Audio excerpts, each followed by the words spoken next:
Hi everybody, welcome back to day 3 at RSAC 2026. We're here at Moscone West on the ground floor. My name is Dave Vellante. Christoph Bertrand is also here, as is John Olczyk. He's got his report on his notebook. He runs around all day getting all the insights. And we are going to give you a data dump. My good friend Erik Bradley is here from Enterprise Technology Research. And Erik, you've been out talking to customers, talking to vendors, walking the floor. Yep. Getting the ingestion, but prior to RSAC, what used to be RSA, every year you guys do the drill down on security, state of security. This is, I think, the 3rd year in a row now? It's our 3rd straight year doing the annual state of security, yes. And then you've been kind enough to come on here and share some of that data with us. But I want to start with the macro. So let's explain what you guys do every quarter with the TSIS survey. You survey 15, 16, 17, 1,800 IT decision makers, and you are on the pulse of spending and have been for over a decade. So take us through that, and Brendan, if you bring up the first slide, please. Yeah, sure. First of all, our ETR has been around 15 years. We have a long history of data and analysis that can go along with it. But what we're looking at right here, if I believe I know the slide we're taking a look at, yeah, this is basically our quarterly technology spending intention survey. What differentiates us from a market research firm is everything we do, as you know, Dave, is based by the buyers themselves. Right. These are the people making the decisions, spending the money. So what we're looking at here is overall macro budgets. As you could see, coming out of COVID in 2021, we were at a peak.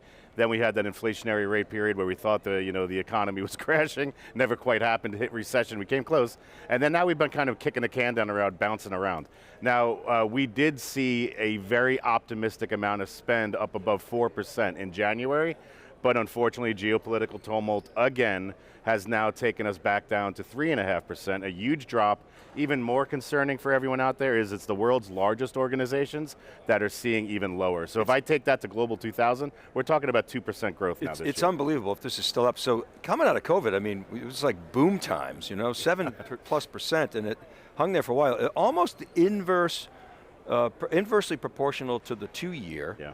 So as interest rates rose, spending declined, and then it's just bouncing around based on headlines now. And so it's like every quarter we get encouraged or discouraged. It was tariffs, Yeah, if you look at the chart April, there, you could see even the prior year, yep. we're coming out of the election cycle. I think organizations were ready to spend, they knew the plan, and then we get hit with the tariffs.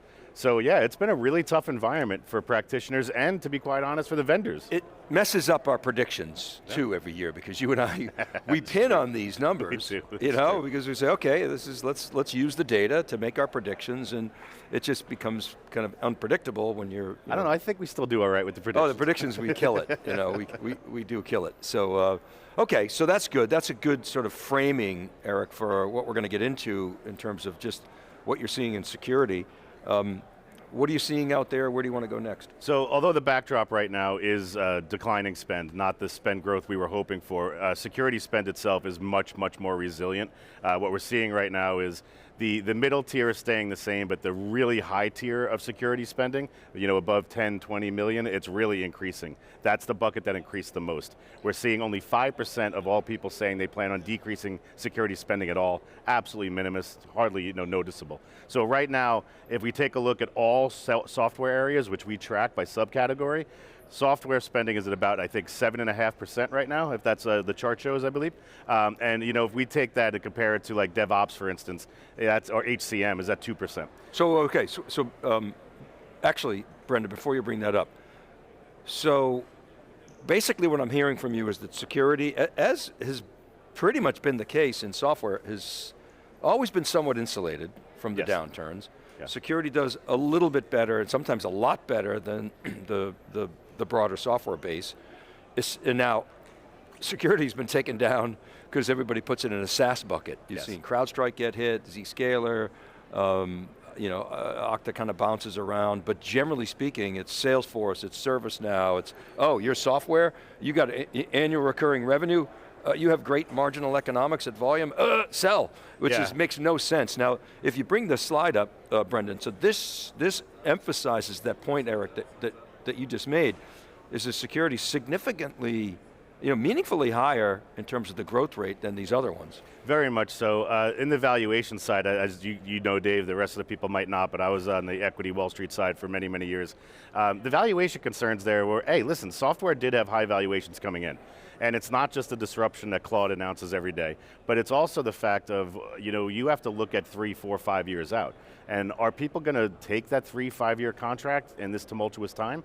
So I think there's also some concern about much longer term range on the valuation side, and that's why we've seen all equities get hit on the software side. I agree with you, there is less impact in that software, security software bucket than there should be in the core ERP modules of HCM and ITSM and CRM. But so it's a multiples thing. When somebody looks at software and does a discounted cash flow, they're discounting the effects of whether it's Anthropic or yesterday Databricks came in, exactly. and or so whoever's coming next. They don't believe, and of course we were at GTC last week and Jensen saying the market's got it wrong. These software companies are going to inject AI into their business and bring agentic and agents into their platforms, and they're going to be driving new incremental revenue, new value streams.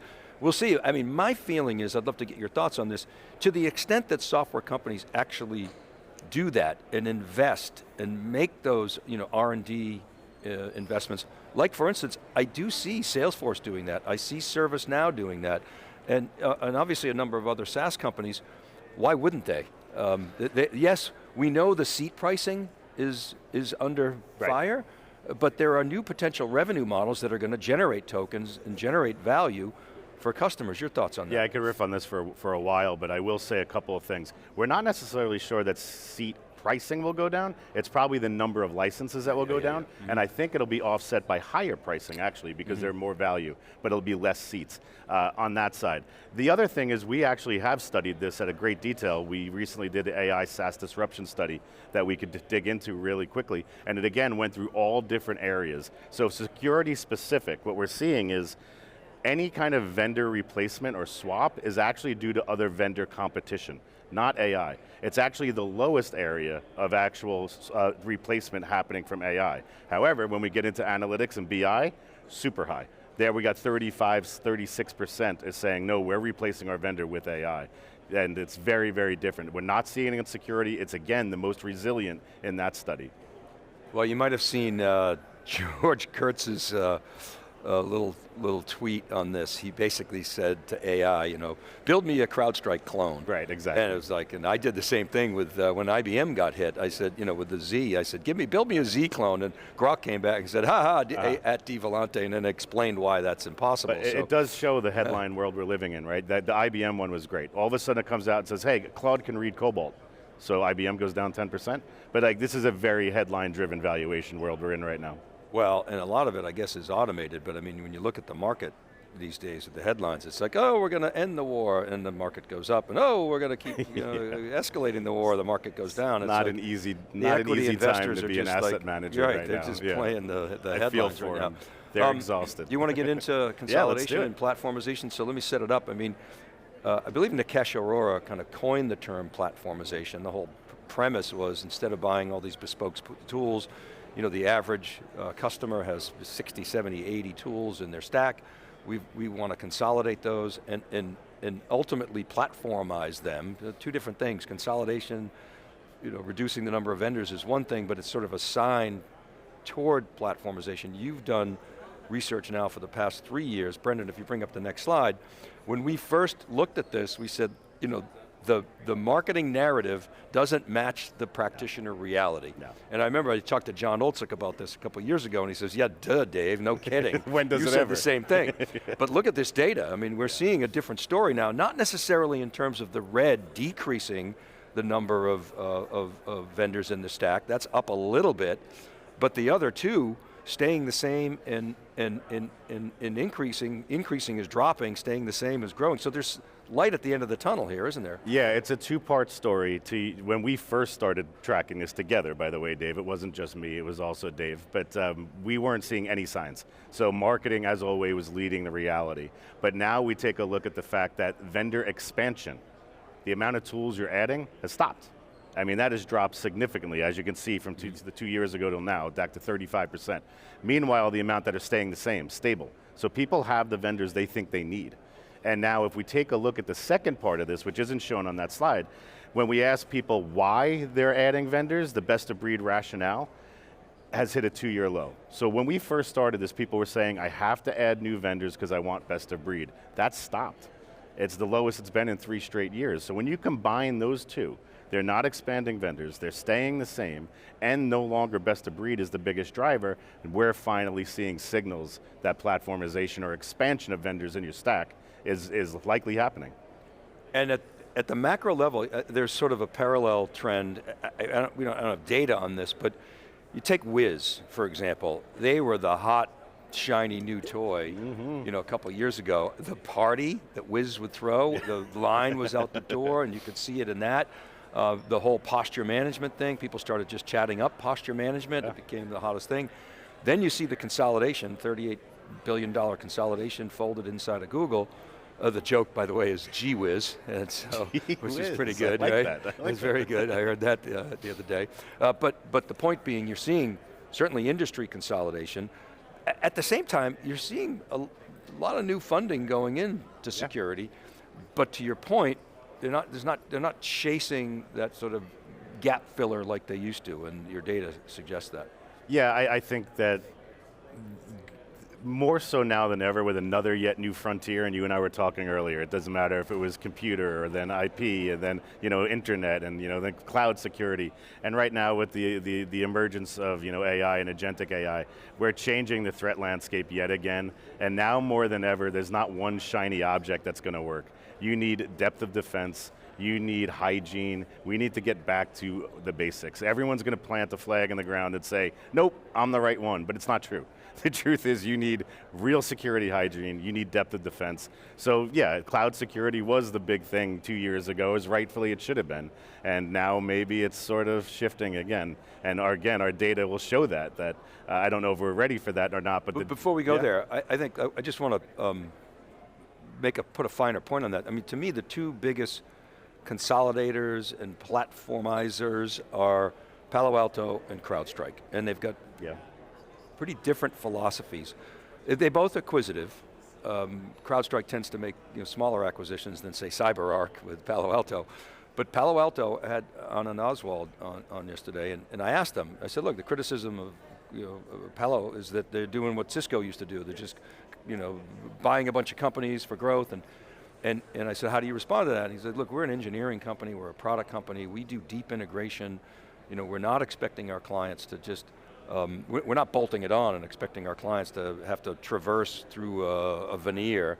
We are doing the deep integration. So okay, I'll give them credit for that. I think Palo Alto is a deep engineering organization. CrowdStrike has a different philosophy. Yeah, they buy them early. They buy them early, they integrate them in. So there's some similarities yet differences, but they are, to me, the two sort of gold standards of that consolidation trend, and I think continue to make the R&D investments necessary. CrowdStrike obviously is founder-led. Nir Zuk has sort of, I guess, stepped aside now, retired. Hard to believe that Nir is going to retire, but so that's something that we watch. But I think Nikesh is driven. So the two very interesting companies in a sea of organizations, technology companies. Completely agree with you on those two leading the platformization. I think you do have to throw Microsoft's hat in the ring, although they don't do everything end to end, but they do a lot. They really do, and with their adding Agentic into their security on the now E7 license, it's just going to continue. So there are plenty of people where that's good enough. And I would also add Cloudflare. What they can do at the edge, and I think the edge is going to become more and more important as we're doing Agentic computing right where the customers are. I think they're another one to watch too, but for right now, if I had to pick two, 100% agree with you, it's CrowdStrike and Palo. But I'm glad you brought up Microsoft, because you have other data, we're not going to show it. We've got so much data. But it's, you're the data kings.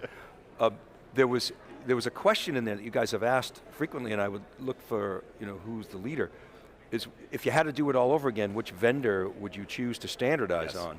And Microsoft jumped way up, which is quite remarkable. Yes. And it says a couple of things. I mean, CrowdStrike was obviously pretty prominent. And Palo. Palo was there as well.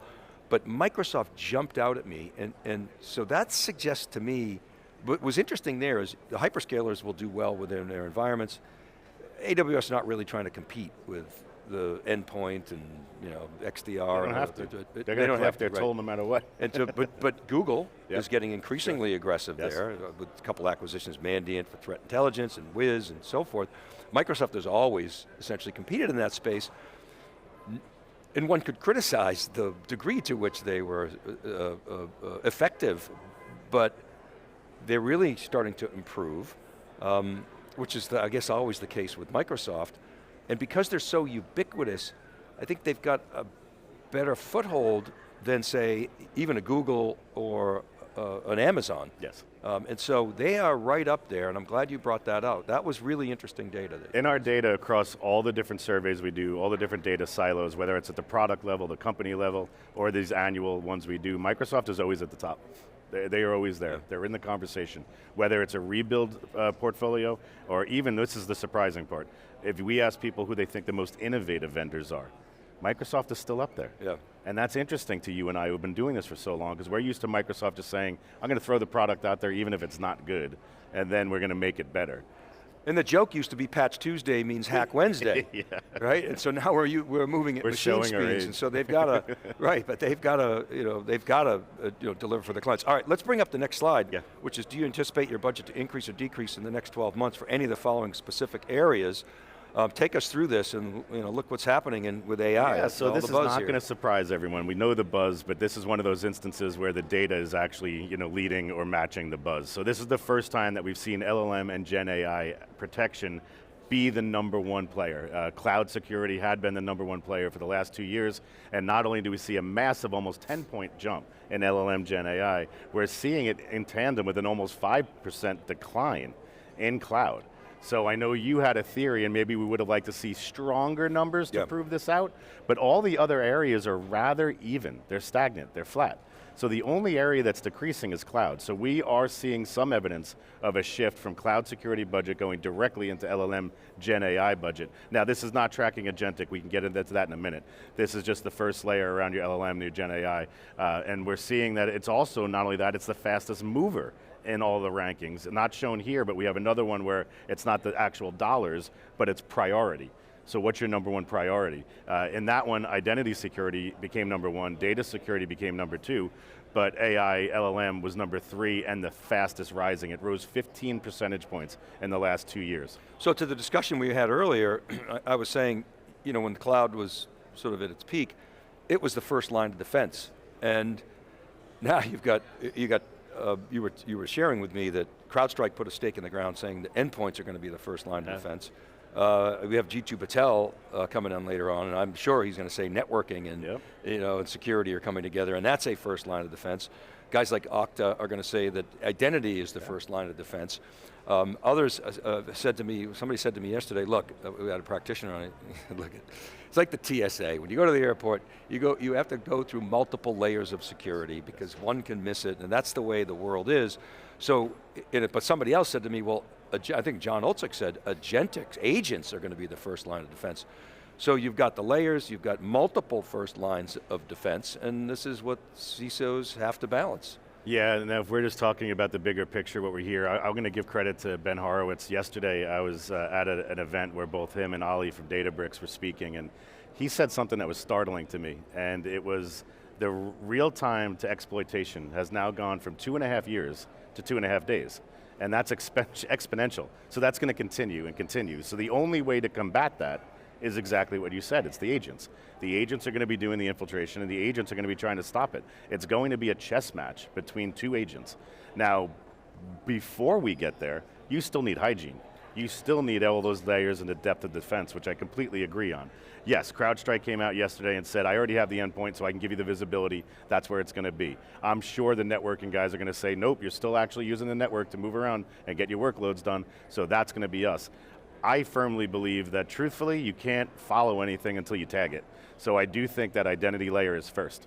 We have to put a non-human identity on this so we can know where they are, what they're doing. There has to be governance around it. There has to be compliance around it.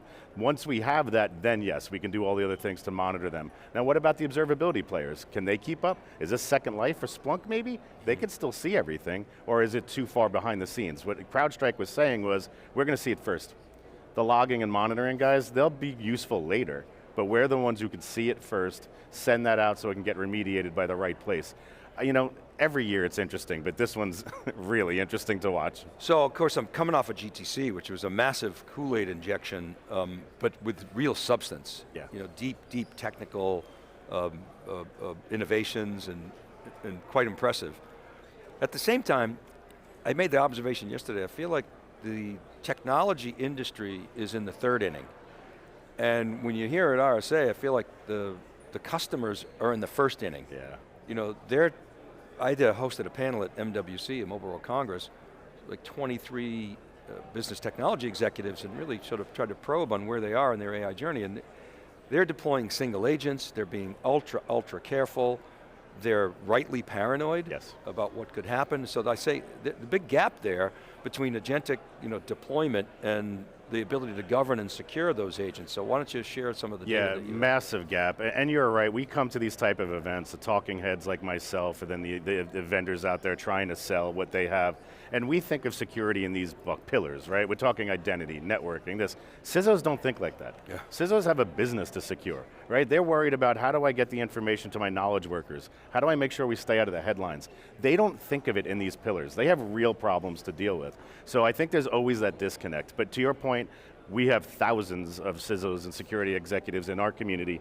They are incredibly cautious. It's happening, they are deploying it, and they're actually deploying it at a rate that's higher than they're securing. So right now, we've seen in this last study, 37% of organizations already have AI agents deployed or in active testing at this moment. That's up 10 percentage points just from last year. And we did last year's in April because they changed it. So in 11 months, that's already up 10%. So almost 40% are already out there. However, when we talk about security controls, 20% admit they have no agent-specific security controls at all. Only 3% of them, and we're talking 500 CISOs in the survey, only 3% said, yeah, we have broad controls in place. So they're 40% deployed and nobody has any controls in place. And then the survey gets better when we ask them to unify on what they think the right governance model would be for agentic, the data's useless. Every single answer option is 23, 24%. There's no clear view, they don't have a view. So we are really way ahead in deployment than we should be from a governance perspective and control perspective. It's going to need to catch up fast. I had this conversation with John Olczyk yesterday at the end of the day in theCUBE, and I said, well, what's the answer? And he came back to exactly what you just said. He said, Dave, it's governance. Yeah. You have to start with governance. Have to start there. Okay, but that's cultural, yeah. That's controls, there are edicts, there's education that has to take place. That's the starting point, and customers or companies are moving so fast. Yeah.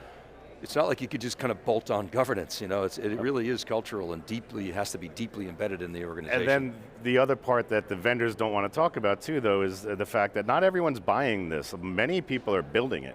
And as you know, we have our own separate AI series. Twice a year we do the build versus buy. Right. So where are they spending? What's the budget? What's the stack? Where's that happening? How do you secure it?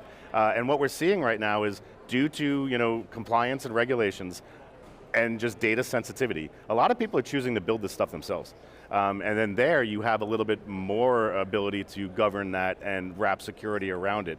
But who are the winners in there? When we're looking at the names, and this is coming out on Friday, by the way, I'd love to show you a glimpse of it. But we're looking at the same names there again. We're looking at Microsoft Entra ID, we're looking at Okta, SailPoint, we're looking at CyberArk.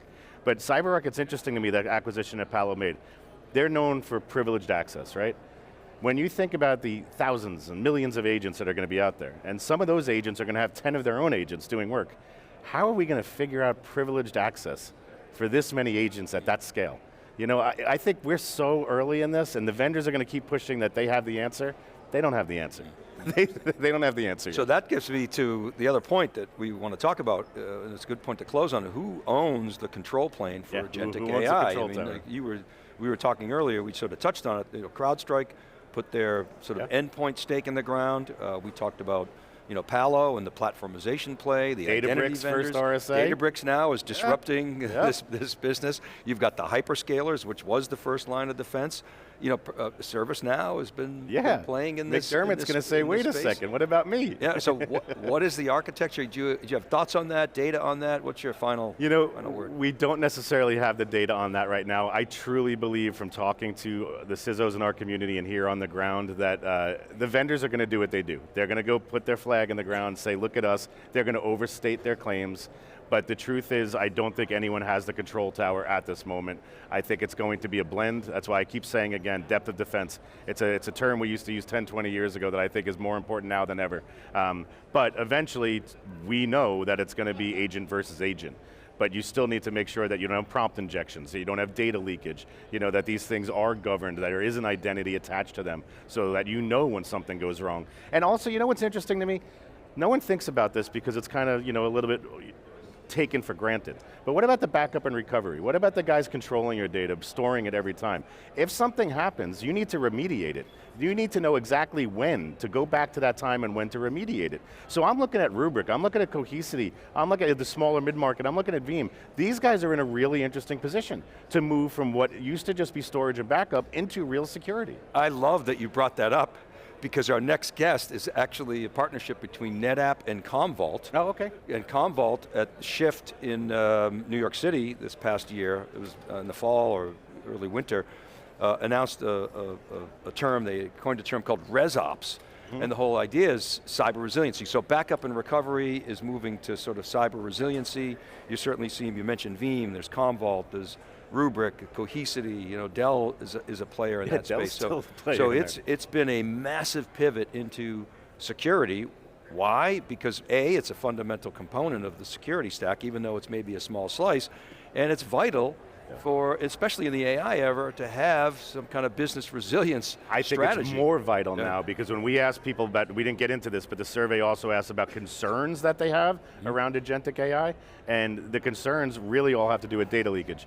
Whether it's through prompt or through an agent being overprivileged, they're really concerned about data leakage. That's the number one concern they have. So I think it's actually going to become more in the forefront. The battle continues, Eric. Great stuff, really appreciate it. Check out etr.ai if you want access to this data. It's absolutely unbelievable. There's a lot of free stuff on there, and when you get the priority access like we have, it's just mind-blowing.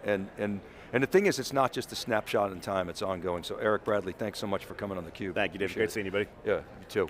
All right, keep it right there. We got wall-to-wall coverage here. This is day 3. We're live, by the way, here at Moscone West. I'm Dave Vellante, Christoph Bertrand is here, as is John Olczyk and the whole CUBE team. Keep it right there, we're right back right after this short break.